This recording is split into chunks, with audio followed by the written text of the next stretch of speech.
talks are a flowing this week, and there is one specific trade option that we want to talk about.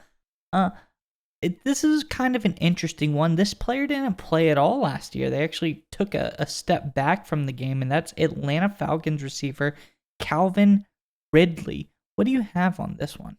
Sure. So first off, Ridley, as you mentioned, took some time off, or took really most of the season off for mental health reasons, going into now his fifth-year option with the Atlanta Falcons. And Falcons owner Arthur Blank was asked about the situation with Ridley.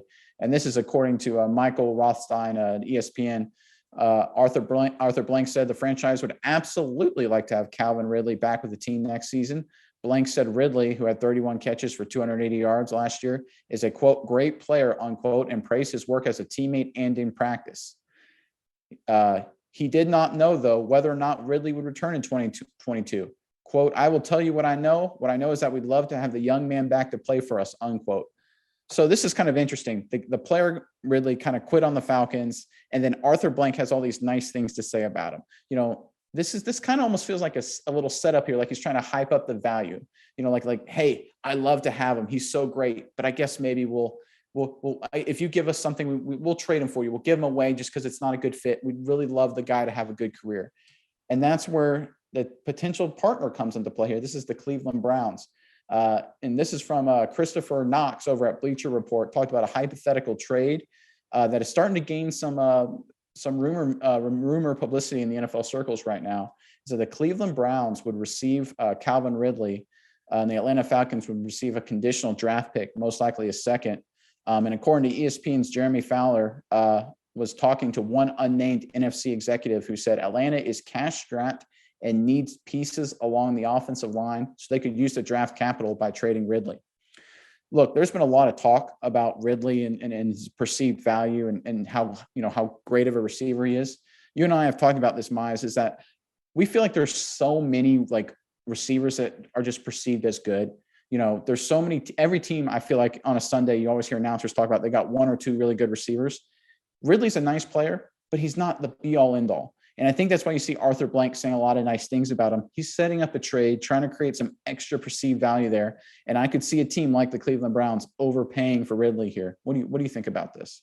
Yeah, like exactly. If this was like Jamar Chase, if this was like Cooper Kupp, if this is a DK Metcalf, Tyreek Hill, like you say, guys that are actual like matchup nightmare world beaters, can't stop them. It seems like at any point in time they like break it loose. Then you do everything you can to keep them. But like you said, we can name any team. Like we talked about earlier, the Giants. Okay, the Giants are a bad team, but you got Sterling Shepard, you got Kadarius Toney, you got Kenny Golladay. You can name any team in the NFL where we went through this whole shebang. Every team has a quote-unquote good receiver.